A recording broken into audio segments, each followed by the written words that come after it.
Hello guys, welcome my YouTube channel Rani life style में आपका स्वागत है। आज हम बात करेंगे कर्म के बारे में। हिंदू और अध्यात्म दर्शन में कर्म मुख्य रूप से 3 प्रकार के बताए गए हैं, जो हमारे पिछले जन्मों, वर्तमान जीवन और भविष्य का निर्धारण करते हैं। संचित कर्म इकट्ठा किए गए हैं।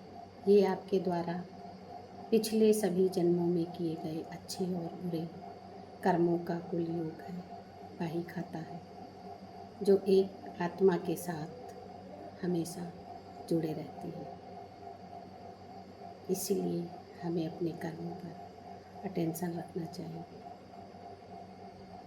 संसार में किसी भी आत्मा के साथ गलत व्यवहार नहीं करना चाहिए। हमारे लिए संसार की सभी आत्माएं एक समान है, क्योंकि इस जन्म में अगर हम उनके साथ कोई विकर्म करते हैं तो हमारी आत्मा के साथ कई जन्मों के लिए चला जाता है। दूसरा है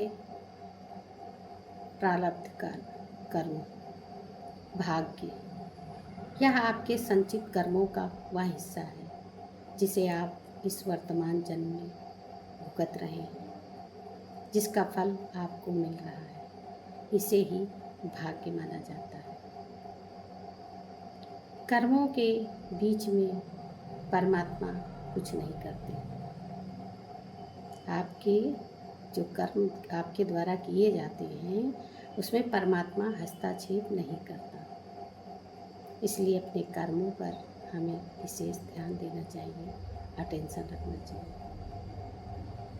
क्रियमाण कर्म वर्तमान में वे कर्म हैं जो आप इस जन्म में अपनी स्वतंत्र इच्छा, बुद्धि और पुरुषार्थ से कर रहे हैं।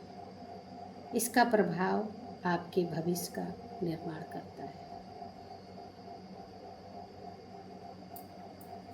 हम जो रोज़ कर्म करते हैं, छोटे छोटे, थोड़ा थोड़ा, वो भी हमारा इकट्ठा होता है और वो हमें भविष्य में मिलता है। लेकिन हम लोग क्या करते हैं, भूत में जीते हैं, भविष्य की चिंता करते हैं। वो जो सामने है वर्तमान, उसे तो जीते ही नहीं। हमें वर्तमान में जीना चाहिए और अपने कर्मों पे ध्यान देना चाहिए। छोटी छोटी ज़रूरतों का, दूसरों के ख्याल रखना चाहिए। हमें कहीं भी कोई काम हम करवाते हैं मजदूर से या किसी भी इंसान से, तो हमें उसका पैसा तुरंत दे देना चाहिए। ये नहीं कि काम करवाने के बाद वो लेने आए तो कह दें हम नहीं देंगे, चाहिए आप जो करना हो कर लीजिए।